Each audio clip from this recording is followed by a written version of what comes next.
मुझे लगता है कि इस बिल के बाद सारी जो लोगों की आशंकाएं हैं वो शायद खत्म हो जाएंगी जब ये बिल केंद्र सरकार लेकर आएगी। इसके लिए माननीय प्रधानमंत्री जी और खासकर हमारे मंत्री माननीय थावरचंद गहलोत जी बधाई के पात्र हैं कि उन्होंने वैसे लोगों के बारे में सोचने का काम किया, या इस सरकार ने वैसे लोगों का सोचने का काम किया जो अनुराग सिंह ठाकुर जी अभी बता रहे थे कि 68 साल से किसी भी सरकार ने इस समाज के लिए न सोचा, न किया, न करने का प्रयास किया, और हमारी सरकार इसको करने का प्रयास कर रही है, वो धन्यवाद की पात्र है। जो त्रिची सिवा जी द्वारा राज्यसभा में पास किया हुआ बिल है और जिसको हमारे काबिल दोस्त वैजयंत पांडा साहब ने यहां इंट्रोड्यूस किया है, इस बिल में कई के खामियां एक सरसरी निगाह से, मैं वकील नहीं हूं, लेकिन देखने के बाद मुझे दिखाई देता है कि इस बिल में काफी खामियां हैं। जैसे जो क्लाउस 10 है, 10 है, 10 में जो आप कह रहे हैं कि कोई भी आदमी, सबसे पहले कह रहे हैं कि any person register organization who or which has reason to believe that an act of abuse, violence or exploitation has been or is likely to be committed against any transgender person may give information about it। और उसके बाद executive magistrate आएगा और चीजें आएगा। इस देश में जिस तरह से हम कानून पर कानून बनाते जा रहे हैं किसी भी चीज के लिए, क्या आपको लगता है कि ये सारी चीजें रुक जाने वाली हैं? जिस तरह से दबाव डालकर जो है, इस तरह ये यदि कानून होगा, अब आप समझिए कि हमारे यहां आते हैं ये लोग कभी शादी के मौसम में आ जाते हैं, विवाह के मौसम आ जाते हैं, बच्चे पैदा होते हैं उस वक्त आ जाते हैं, कोई पर्व होता है, त्योहार होता है, उस वक्त आ जाते हैं।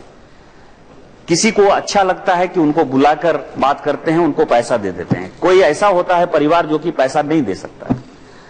यदि वो पैसा नहीं देगा या अपना गेट नहीं खोलेगा, तो आपको ये नहीं लगता कि ये सारी जो चीजें हैं वो सीधा उसको जेल भेजने के लिए काबिल हो जाएगी, लायक हो जाएगी? क्या इस तरह का बिल हम चाहते हैं? जो प्रैक्टिकल प्रॉब्लम है, आपने कभी इन चीजों को रियलाइज किया? वो जबरदस्ती आते हैं ना, हम तो उसको बुलाते नहीं। इस हाउस में बोलने के लिए बहुत लोग हैं। एक आदमी बताइए जो उनको बुलाते हैं कि हमारे यहाँ शादी हो रहा है, आप आइए, हमारे यहाँ विवाह हो रहा है, हमारे यहाँ आइए, हमारे यहाँ बच्चा पैदा हुआ है, आइए, हमारे यहाँ सत्यनारायण व्रत कथा हो रहा है, आइए। वो आते हैं, आना भी चाहिए, मैं ये नहीं कहता कि वो क्यों आते हैं, लेकिन कुछ लोग होते हैं जो पैसा देते हैं, कुछ लोग होते हैं जो पैसा नहीं देते। और पैसा जब नहीं देंगे वो, और जब इस तरह का ये बिल आएगा तो क्या होगा? इसमें लोग जेल जाएंगे कि नहीं जाएंगे? मैं ये कह रहा हूं कि जब हम बिल इंट्रोड्यूस करते हैं तो उसकी जो प्रैक्टिकल प्रॉब्लम है, इसके बारे में अपने को जरूर सोचना चाहिए। इसके बाद आपने जो क्लॉज नंबर 13 है, 13 में जो आपने एजुकेशन की बात कही है कि the appropriate government and local authorities shall ensure that all education institution funded और recognised by them provide inclusive education and inter area. इसके बाद ये बातें कही है। अब आप समझिए कि इस देश में प्राइवेट एजुकेशन में जो इकोनॉमिक वीकर सेक्शन है उसका भी 25% वो एडमिट कर रहे हैं कि नहीं कर रहे हैं, बच्चे उसमें जा रहे हैं कि नहीं जा रहे हैं। आप एक नया जो है सिचुएशन पैदा करेंगे, और ये जब सिचुएशन पैदा होगी तो एजुकेशनल इंस्टीट्यूशन उसको कितना ले पाने के लिए लायक होगा, और नहीं होगा तो वो लिटिगेशन में फंसेगा कि नहीं फंसेगा। अभी आप देखिए कि दिल्ली सरकार रोज किसी न किसी को लिटिगेशन में फंसाने की बात कर रही है, उसका एसेट क्रिएट किया हुआ उसको लेने की बात कर रही है। तो मेरा यह कहना है कि ये जो पॉइंट नंबर 13 है, इसको मतलब मैं ये कह रहा हूं कि ये बिल क्यों पास नहीं होना चाहिए, और सरकार का बिल इन सारे कंसर्न को देखते हुए क्यों आना चाहिए, मेरा ये कहना है। हम उनके पक्ष में हैं, ट्रांसजेंडर के लिए सुविधा मिलनी चाहिए, उनके लिए बिल आना चाहिए, लेकिन इस बिल की जो समस्याएं हैं उस बिल के बारे में मैं कह रहा हूं। इसके बाद उसका क्लॉज नंबर 21 देखिए, all government institution of primary, secondary and higher education and all primary, secondary and higher education institution receiving aid from the government shall reserve 2% of the total seats in each class or course for transgender person। अभी मंत्री जी ने जो बात कही, क्योंकि जो अनुराग जी कह रहे थे कि इसका अनुवाद जो है उचित नहीं है, मुझे भी लगता है कि विपरीत लिंगी नहीं, ये उभय लिंगी होगा। उभय लिंगी मतलब कभी भी जब वो महिला बनना चाहे तो महिला बन जाए, जब वो पुरुष बनना चाहे तो पुरुष बन जाए, मतलब उनके पास जो है दोनों तरह की क्वालिटी होती है, महिला और पुरुष दोनों की क्वालिटी होती है, इसलिए वो ट्रांसजेंडर हैं और इसीलिए वो उभयलिंगी है। अब आप ये समझिए कि ये यदि आप 2% सीट रिजर्व करेंगे तो 2% सीट कैसे रिजर्व करेंगे? महिला के लिए रिजर्व करेंगे कि पुरुष के लिए रिजर्व करेंगे? मतलब आप शेड्यूल कास्ट के लिए रिजर्व करेंगे कि शेड्यूल ट्राइब? क्योंकि शेड्यूल कास्ट और शेड्यूल ट्राइब जो है, जो बात मंत्री जी कह रहे थे, उसमें एक प्रैक्टिकल प्रॉब्लम है। जो बच्चा शेड्यूल कास्ट में पैदा होगा वही शेड्यूल कास्ट होगा, जो बच्चा शेड्यूल ट्राइब में पैदा होगा वही शेड्यूल ट्राइब होगा। हम कोई अलग से क्लासिफिकेशन नहीं कर सकते हैं कि यह भी शेड्यूल कास्ट हो जाएगा, यह भी शेड्यूल ट्राइब हो जाएगा। तो जो प्रैक्टिकल प्रॉब्लम है, इसमें आप 2% का यदि आप कोटा निर्धारित करने की बात कर रहे हैं तो एक बड़ा सवाल वो है। इसके बाद आप ये कह रहे हैं कि 23 और 24, क्लाउज नंबर 23 और 24, the appropriate government shall within a period of 1 year from the commencement of this act provides incentive to employers in the private sector to ensure that at least 2% of their workforce is composed of transgender person। अब आप खुद ही private sector चलाते हैं, बैजंत पांडा साहब, मतलब आपके father का था, मतलब मैं ये कर रहा हूं फादर का है, फैमिली चलाती है, मतलब मैं ये कर रहा हूं, लेकिन एमपी बनने के पहले आपको अपनी कंपनी के बारे में भी जानकारी हो। आप ये बताएं कि अभी पूरे देश भर में माहौल है कि प्राइवेट सेक्टर में जो रिजर्वेशन है शेड्यूल कास्ट का, शेड्यूल ट्राइब का, ओबीसी का, वो देना चाहिए। अभी तक कोई भी सरकार यही निर्णय नहीं कर पाई है। प्राइवेट सेक्टर को हम यहां तक ही नहीं खड़ा कर पाए और हम एक नया बिल जो है एकदम जबरदस्ती, जब तक अभी तक वो बिल नहीं आया है, ये बिल हम लेकर आ जाएंगे कि आपको 2% जो है ट्रांसजेंडर को देना ही देना है। क्या आपको लगता है कि इन्वेस्टमेंट आ पाएगी? क्या आपको नहीं लगता कि हम बहुत कंट्रोल करने के? यहाँ विश्वेश्वर रेड्डी साहब बैठे हुए हैं, इनकी वाइफ खुद ही एक बड़ी अपोलो ग्रुप चलाती हैं, क्या वो 2% ट्रांसजेंडर को दे पाएंगे? तो मेरा यह कहना है कि ये सारा बिल यदि हम पढ़ते तो आपको खुद ही लगता कि इस बिल में जो है बहुत बड़ा प्रैक्टिकल प्रॉब्लम है। इसके बाद यदि आप देखेंगे इस बिल का 47 ट्रांसजेंडर राइट्स, इसमें आपने कहा है कि मैं establish for each district cell establish for each city. Court जो है, अभी चीफ जस्टिस ऑफ इंडिया, प्रधानमंत्री के सामने एक फोटो आया, आप सही है या गलत है, लेकिन अखबार के माध्यम से वो खुद ही रो रहे हैं कि जज नहीं है, इतना हम केस को ठीक नहीं कर पा रहे हैं, इतना एस्टेब्लिशमेंट हम क्रिएट नहीं कर पाए हैं, और उसके लिए हम कह रहे हैं इस ट्रांसजेंडर के लिए प्रत्येक जिले में जो है हमको एक एक कोर्ट देना है। कहां से कोर्ट दे देगी सरकार? क्या कर देगी? तो मेरा यह कहना है कि ये बिल जो है ये रद्दी के टोकरी में फेंकने लायक बिल है, और सरकार जो है यदि नया बिल लेकर आएगी तो मुझे लगता है कि इस देश के लिए अच्छा होगा और ट्रांसजेंडर के लिए भी अच्छा होगा। हम एक लिटिगेशन में फंस गए। दूसरा बात यह है कि बेल्जियम के एक राइटर हैं कोनाल्ड इल्स साहब, उन्होंने एक बहुत अच्छी किताब लिखी, निगेशनिज्म इन इंडिया। इसका मतलब यह है कि भारतीयों को भूलने की बीमारी, और भूलने की बीमारी यह है कि हम अंग्रेजों के बारे में तो बहुत बातें कहते हैं कि अंग्रेज आ गए, अंग्रेजों ने हमारे ऊपर राज कर लिया, चीजें कर लिया, लेकिन अंग्रेजों के पहले जो लोग आए उसको जो हम आत्मसात करने की बात करते हैं, तो अपने हम ये नहीं कहते कि उनको आत्मसात मत करिए, क्योंकि 6ठी शताब्दी के पहले यहां कोई इस्लाम नहीं था, यह फैक्ट है। 6ठी शताब्दी के पहले हिंदुस्तान में एक भी आदमी मुसलमान नहीं था, इस्लाम नहीं था। इसका मतलब यह नहीं कि हम इस्लाम के विरोधी हैं, लेकिन मेरे ये कहने का मतलब है कि कहां से हिंदू कल्चर खत्म हुआ, इसको जानने की बात। यदि ट्रांसजेंडर का ये कानून है, जैसे अभी अजय मिश्रा साहब बात करते हुए कह रहे थे कि 1871 में एक कानून बनता है, अंग्रेज बनाते हैं, और उस कानून के आधार पर आज हम इसकी बात करते हैं, और इस सदन में ही कई एक ऐसे लोग हैं उनको लगता है कि ट्रांसजेंडर के लिए, एलजीबीटी के लिए हम ही ऐसे पहले सिपाही हैं जो लड़ने को तैयार होते हैं। हम तो इससे आगे थे। यदि भारत के संस्कृति की बात करेंगे तो नरसिंह अवतार की बात करते हैं ना, गणेश की बात करते हैं, गणेश की पूजा करते हैं, गणेश की पूजा करते हैं। तो गणेश तो आधा जो उनका भाग है वो पशु का था और आधा जो है वो पुरुष का था। तो आप ये समझिए हम तो उससे भी आगे थे। यदि हम अपनी संस्कृति की बात करेंगे या नरसिंह अवतार की बात करेंगे, यानी यदि शिखंडी को आप छोड़ दें तो किस तरह का माहौल था?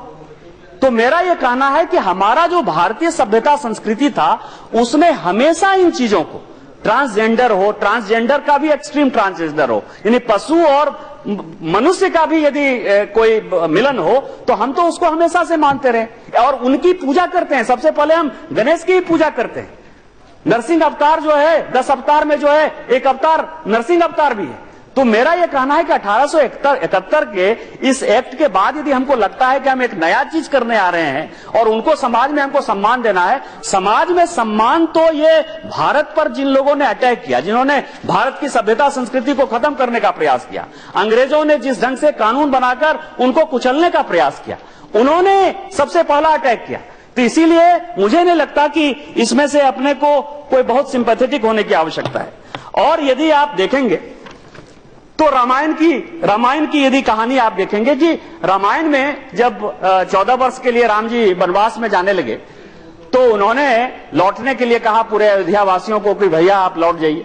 तो उन्होंने कहा महिला को कि महिला लौट जाइए, पुरुष को कहा पुरुष लौट जाइए। उसके बाद भी कुछ लोग थे जो कि उनके पीछे जा रहे थे और पीछे जा रहे थे तो उन्होंने लगा कि ये मेरे प्रति इतना इमोशनल है, मेरे प्रति इतना कमिटेड है कि ये जा रहा है, तो उसको रोककर उन्होंने कहा कि हम तुमको आशीर्वाद देते हैं कि तुम किसी का शादी हो, विवाह हो, चीज हो, जब तक तुम नहीं जाओगे, जब तक तुम्हारी सेवा लोग नहीं करेंगे, तब तक जो है उसका पूरा नहीं होगा। और ये वरदान उन्होंने दिया। यही इसी के आधार पर जो है किन्नर, हिजरा या जिन चीजों की बात चलती है वो उन चीजों की बात जो है वहीं से चल रही है। अभी भारतेंद्र जी ने जिस अरिवन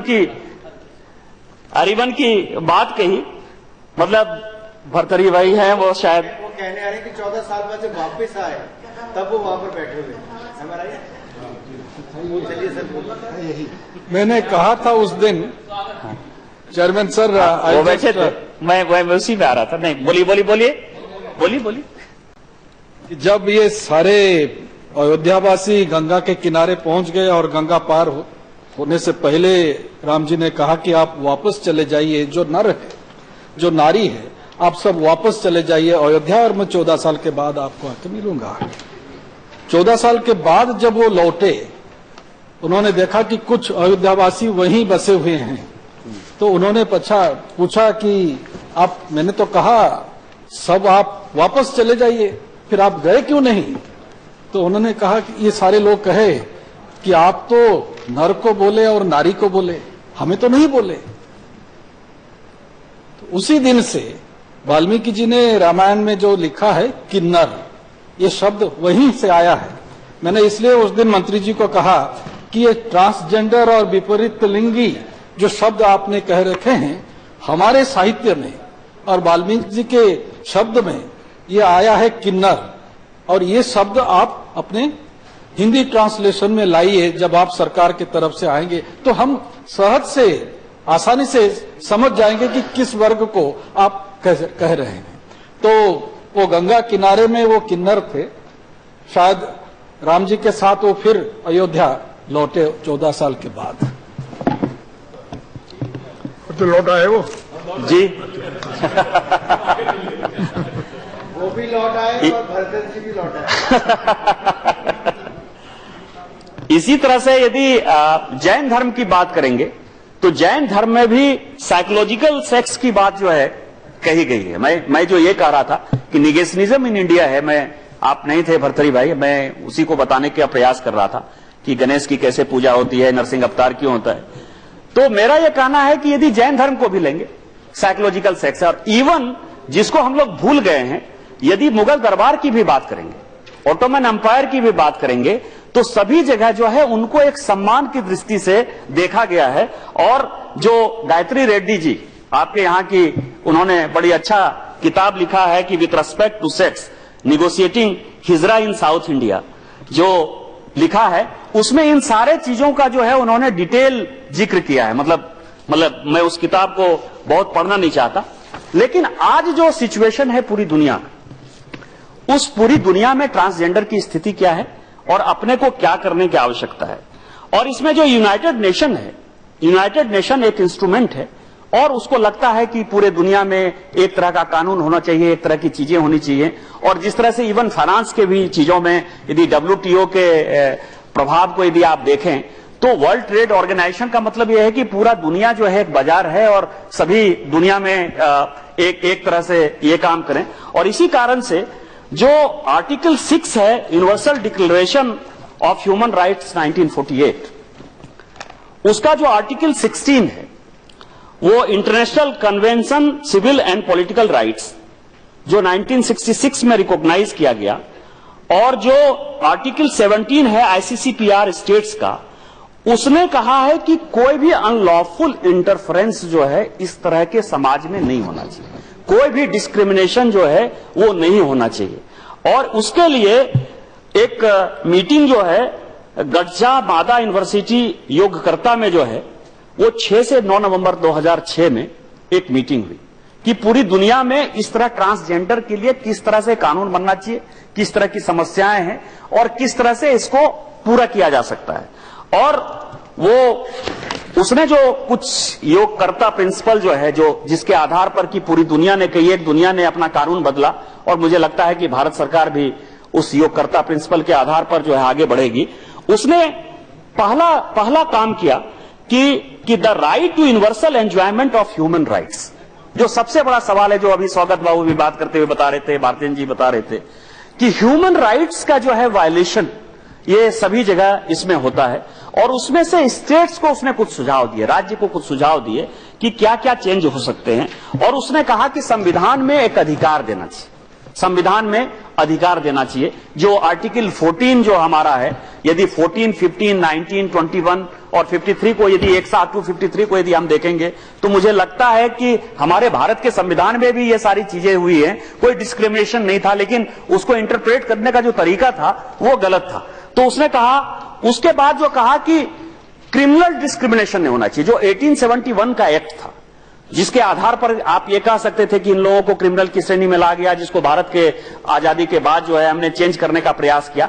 लेकिन आज भी गांवों में यदि आप देखेंगे कि यदि ये लोग आ जाते हैं तो लोगों को लगता है कि ये कहीं चोरी करने के लिए तो नहीं आ गया, कहीं चकारी करने के लिए तो आगे नहीं गया, कोई मारपीट बाबरिया जैसा गैंग यदि होता है तो उसमें लोगों को लगता है कि कहीं ये यही तो एक्टिव नहीं है। तो उनको जो क्रिमिनल एक्टिविटी है इससे कैसे अलग करेंगे, ये हुआ। इसके बाद जो तीसरा सवाल था, जो उस दिन डिस्कशन में जब बैजंत बाबू बोल रहे थे तो बताया उन्होंने कि शिक्षा जो है, शिक्षा और उनके ऊपर जानकारी, अवेयरनेस जो है वो एक बड़ा विषय है और इसके ऊपर जानकारी करने की आवश्यकता है। उसमें प्रहलाद सिंह पटेल साहब ने जो है रोकते हुए कहा कि हमारे यहाँ एक एमएलए भी हो गई और जो एमएलए हुई वो एमए पास है, मेयर भी हुई, वो एमए पास है, तो प्रिंसिपल हो गई, वो वुमेन कॉलेज में प्रिंसिपल भी हो गई, मतलब ये है। लेकिन ये सब उदाहरण हो सकते हैं, लेकिन कोई भी समाज ऐसा है जहां की डिस्क्रिमिनेशन नहीं हो, उनमें शिक्षा और अवेयरनेस उनको हो, ये उसका पॉइंट था। और उसके बाद जो था कि जो डिसीजन मेकिंग प्रोसेस है उसमें कहीं न कहीं ट्रांसजेंडर का जो है इन्वॉल्वमेंट होना चाहिए। ये एंजॉयमेंट ऑफ ह्यूमैनिटी का जो पहला पॉइंट था, उसमें जो योगकर्ता प्रिंसिपल्स है, इसमें से पहला पॉइंट उन्होंने ये कहा। दूसरा उन्होंने कहा कि rights to equality and non discrimination. Equality जो मैंने आपको कहा कि भारत के संविधान में ऑलरेडी है, लेकिन मान लीजिए कि सुप्रीम कोर्ट के जजमेंट के बाद यदि यह समझ में आता है कि नहीं डिस्क्रिमिनेशन है, इक्वलिटी उनमें नहीं है, आर्टिकल 14, 15 का वायलेशन हो रहा है, 19 का वायलेशन हो रहा है, 253 इसमें नहीं आ रहा है, तो मुझे लगता है कि सरकार को इस कानून में ये बातें करनी चाहिए कि उनकी इक्वलिटी और नॉन डिस्क्रिमिनेशन एक बड़ी बात है।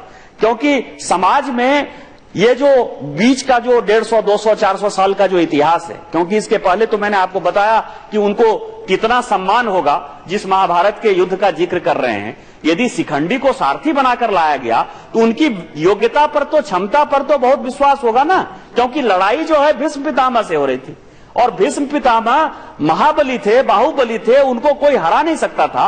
और यदि किसी ने अपने रथ का सारथी शिखंडी को बनाया तो केवल दिखाने के लिए तो नहीं बनाया होगा, कोई डर से तो नहीं बनाया होगा। यदि मान लीजिए कि भीष्म पितामह अपनी भीष्म प्रतिज्ञा छोड़कर महिला के ऊपर यदि बानी चला देते, यदि महिला थे या पुरुष थे, वो महिला के ड्रेस में थी, तो क्या, तो इसका मतलब यह है कि जो हमारे इतिहास में नहीं है, जो हमारे भारतीय संस्कृति में नहीं है, और जो डिस्क्रिमिनेशन पिछले 300-400 साल से चल रहा है, उस डिस्क्रिमिनेशन को हटाने के लिए यदि कानून में कोई संशोधन की आवश्यकता है तो हमको लगता है कि उस प्रिंसिपल के आधार पर जो है अपने को करना चाहिए। बिरहन लला वो अर्जुन थे, वो अर्जुन थे, वो 1 साल तक, और वो भी एक निर्दिष्ट टाइम समय के लिए ही ट्रांसजेंडर हुए थे। वो 1 साल के लिए अज्ञातवास में जब थे, एक निर्दिष्ट, एक लिमिटेड, और उत्तर कुमार का सारथी होके वो कौरव सेना का सामना किए थे। जी जी जी। इसके बाद जो सुप्रीम कोर्ट के जजमेंट के बाद जो बात आई है, और मुझे लगता है कि वो ये होगा कि right to recognition before the law, काफी अध्ययन है, फायदा उठाना चाहिए। जी। कानून में जो है इन लोगों को रिकॉग्निशन होना चाहिए, क्योंकि आज जो सवाल है कि आज ये सवाल था जो सुप्रीम कोर्ट के जजमेंट के पहले जो एक बड़ा सवाल था कि इनको किस श्रेणी में रखा जाए, ये किस श्रेणी के लायक हैं, कौन सी चीजें हैं, और जो थर्ड जेंडर सुप्रीम कोर्ट ने माना उसके हिसाब से हमको लगता है कि सरकार को उसके ऊपर सोचने, कंसीडर करने की आवश्यकता है कि कानून के नजर में उनका रिकॉग्निशन है कि नहीं है। एक इंपॉर्टेंट, नॉर्थ कैरोलिना में हाल ही में बना है, शायद मंत्री जी गौर करें, वहां एक आइन अभी हाल ही में बना है और उनको कहा गया है कि ये जो थर्ड जेंडर की शब्द हम व्यवहार कर रहे हैं, वो टॉयलेट को जब जाएंगे वो अपने जेंडर की टॉयलेट को ही जाएंगे, वो ना मेल टॉयलेट को जाएंगे ना फीमेल टॉयलेट को जाएंगे। But that will be discrimination. That will be discrimination. सभापति महोदय, जो चौथा पॉइंट उन्होंने कहा कि राइट टू लाइफ, हाँ, ये This month, North Carolina discussed which toilet they should go. They discussed for almost 1 week and passed a law that the transgenders and the third genders, they have to go to the gender of birth, the toilet of the gender of their birth. And that was the correct gender is not the gender of the birth. correct. So they have to go to the gender of the birth. And it create a law and order problem, yes.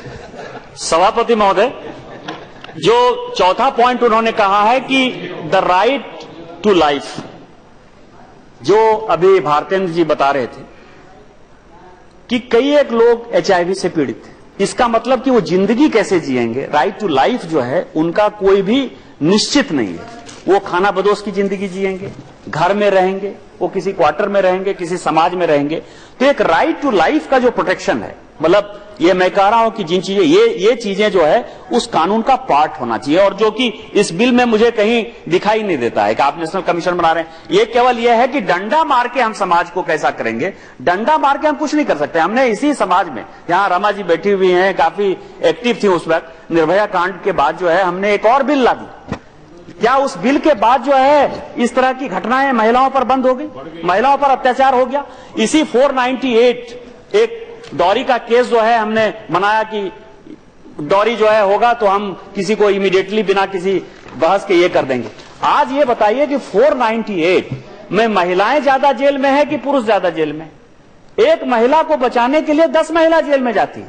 मैं ये नहीं कहता कि वो कानून नहीं बनना चाहिए था, लेकिन मैं ये कह रहा हूं कि कानून के डंडे पर यदि हम समाज को चलाना चाहते हैं, देश को चलाना चाहते हैं, और जिस तरह से ये त्रिची शिवा साहब बिल लेकर आए हैं, तो हम समाज में अवेयरनेस पैदा नहीं कर पाएंगे, उनको एक समाज का अंग नहीं बनने देंगे। हम उनको समाज का ऐसा अंग मानेंगे जिससे कि आदमी को डर लगेगा कि यदि इसका हम कुछ नहीं करेंगे तो ये हो जाएगा, हमको ये लगेगा, तो उससे लोग मिलना जुलना बंद कर देंगे। तो मेरा ये कहना है कि राइट टू लाइफ, इसके लिए सरकार को सोचने की आवश्यकता है। इसके बाद राइट टू प्राइवेसी, ये बड़ा इंपॉर्टेंट चीज है। मान लीजिए कि कोई छुपाना चाहता है इन चीजों को, प्राइवेसी में रहना चाहता है कि वो ट्रांसजेंडर है, वो महिला है कि पुरुष है या चीजें हैं, तो उसका एक प्रोटेक्शन होना चाहिए। और कोई भी आदमी, जैसे मान लीजिए कि किसी महिला के ऊपर कोई अत्याचार होता है, तो आज भी प्रेस को जैसे कहा जाता है, समाज को कहा जाता है कि आप उसका नाम नहीं लेंगे, किस महिला के साथ रेप हो गया है, किसका चीजें हो गया है, ये आप उसको छुपाएंगे। या मान लीजिए कि छोटे बच्चे, जो 16 साल से छोटे बच्चे हैं, यदि वो क्राइम करते हैं तो उनका चेहरा जो है आप समाज के सामने नहीं लाएंगे। तो मेरा ये कहना है कि ट्रांसजेंडर में भी जो है ये राइट टू प्राइवेसी का प्रावधान निश्चित तौर पर होना चाहिए। यदि राइट टू प्राइवेसी नहीं होगी, उसके बाद जो है the right to treatment with humanity while in detention. मान लीजिए कि कोई पकड़ा गया, कोई चीजें आ गई, तो उनके साथ जो सबसे बड़ी समस्या, जैसे आपने कहा कि वहां अमेरिका में कानून में संशोधन हो गया है कि उनके एक अलग टॉयलेट हो गया है, चीजें हो गई हैं, तो डिटेंशन में, जेल में क्या है, या तो महिला वार्ड है या तो पुरुष वार्ड है, कोई तीसरा वार्ड जो है हमने अभी तक पैदा ही नहीं किया। तो इसीलिए मान लीजिए इस कानून में यह होगा तो पूरे जेल मैनुअल को भी जो है आपको चेंज करने की आवश्यकता है कि यदि वो डिटेंशन में, इवन हाजत में वो महिला के साथ रहेंगी या पुरुष के साथ रहेंगी थाने में, इस तरह का भी प्रोटेक्शन अभी से सोचने की आवश्यकता है यदि हम उसको थर्ड जेंडर की बात करेंगे। उसके बाद प्रोटेक्शन फ्रॉम मेडिकल एब्यूजेस, जो एक बड़ा आपने जो बात कहा कि ये प्रोटेक्शन यदि नहीं होगा तो ये लॉ ही पूरा डिफीट हो जाएगा कि उसको जो है यदि डॉक्टर या मान लीजिए समाज HIV से मान लीजिए पीड़ित है, चीजें हैं, तो उसको कहा जाएगा यार इन लोगों का यही काम है, चीजें यही है, तो उसका प्रोटेक्शन जो मेडिकल एब्यूज है उसको एक कानून में धारा जरूर होना चाहिए कि जो इस तरह का डिस्क्रिमिनेशन करेंगे वो जेल जाएंगे, उनको जेल की कैसी स्थिति होगी। उसके बाद right to freedom of opinion and expression, जो हमारा संविधान कहता है उनको सही बात बोलने के लिए अधिकार होना चाहिए, चीजें होना चाहिए। ये नहीं हो कि उसमें कहीं ना कहीं हम डिस्क्रिमिनेट करने का प्रयास करें कि ये क्या बोलेगा, इसको कोई जानकारी नहीं, ये पढ़ा लिखा नहीं है। जब संविधान बन रहा था तो आपको पता है कि वोटिंग के समय भी कई एक लोगों का यही सोच था कि कुछ लोगों को जो है वोट का अधिकार देना चाहिए, कुछ लोगों को वोट का अधिकार नहीं देना चाहिए, कुछ लोग पढ़े लिखे हैं, कुछ लोग नहीं पढ़े लिखे हैं। लेकिन जो संविधान ने एक बात कही कि ये समाज एक है, ये देश एक है, ये देश सबों का है, और आज हमारी डेमोक्रेसी को देखकर हम ये कह सकते हैं कि हमारी वाइब्रेंट डेमोक्रेसी है। और इस तरह का जिन लोगों ने भी, संविधान निर्माताओं ने जो भी काम किया, देश के लिए अच्छा काम किया, और आज जो भी चुनाव के माध्यम से डेमोक्रेटिक सिस्टम आगे बढ़ रहा है, इसमें इस देश को आगे बढ़ने का बड़ा योगदान है, तो उनको वो सारी चीजें जो है होनी चाहिए। इसके बाद मेरा यह कहना है कि जो दूसरे कंट्रीज हैं, दूसरे कंट्रीज में जिस तरह के लॉज हैं, चाहे वो यूनाइटेड किंगडम में हो, नीदरलैंड में हो, अभी अमेरिका की बात कर रहे थे, जर्मनी में हो, ऑस्ट्रेलिया में हो, कनाडा में हो, अर्जेंटीना में हो, इस तरह के लॉ का अध्ययन करके भी, पता नहीं अध्ययन किया है कि नहीं किया है सरकार ने, और इस अध्ययन करके यदि हम अपने कानून को बनाएंगे, और इसमें मैं केवल जो है ऑस्ट्रेलिया का जो 2 एक्ट है उसको मैं कोट करना चाहूंगा कि ऑस्ट्रेलिया में जो 2 एक्ट है, और मुझे लगता है कि ऑस्ट्रेलिया का एक्ट जो है वो सेक्स डिस्क्रिमिनेशन एक्ट 1984 और सेक्स डिस्क्रिमिनेशन अमेंडमेंट एक्ट 2013, ये 2 जो है बहुत ही इंपॉर्टेंट है। और जो एक्ट कहता है उसका सेक्शन 5A वो कह रहा है कि discrimination on the ground of sexual orientation, उसमें जो पहला पॉइंट है, for the purpose of this act a person discriminates against another person on the ground of the aggrieved person sexual orientation if by reason of the aggrieved person sexual orientation और a characteristics that is generally imputed to person who have the same sexual orientation as the aggrieved person. उसके लिए the discriminator treats the aggrieved person less favorably than in circumstances that are the same or not materially different. The discriminator treats or would treat a person who has a different sexual orientation. और उसके बाद उसका जो दूसरा section कह रहा है कि discrimination on the ground of gender identity, जो सेक्शन 5B है, और जो सेक्शन 7B और 7D है, ये और 5C, ये सब जो है इस तरह के मुद्दे के आधार पर कि आप यदि डिस्क्रिमिनेशन ऑफ इंटरसेक्स स्टेटस के आधार पर करेंगे, या एग्रीव्ड पर्सन को आप परेशान करने के हालत में करेंगे, या जेंडर आइडेंटिटी के तौर पर करेंगे, तो आप सभी बिहाइंड द बार्स जाएंगे। मेरा यह कहना है कि जो ऑस्ट्रेलिया का ये कानून है उसको अपने को रखने की, मतलब कहीं ना कहीं उसको रखने का सवाल है। और माननीय निशिकांत जी, अच्छा होगा और माननीय सदस्यों को भी अवसर मिल जाए। बस मैं 2-3 मिनट में खत्म कर दूंगा चेयरमैन साहब। बोलेंगे और भी बोलने वाले हैं। मैं और भी बोलने वाले हैं, और भी बोलने वाले हैं। सबको मौका मिल जाए तो अच्छा है। सुझाव है मेरा, बाकी तो मैं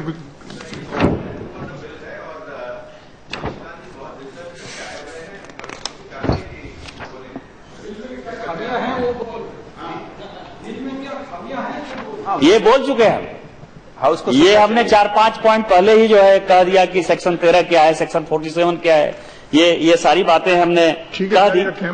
मेरा अंत में यही कहना है चेयरमैन सर कि इंटरनेशनल कन्वेंशन जो है उसका जो आर्टिकल 1 है जिसके बारे में हमने ये कहा, और आर्टिकल 3 है, वो ह्यूमन राइट्स का जो है everyone has a right to life, liberty and security of a person.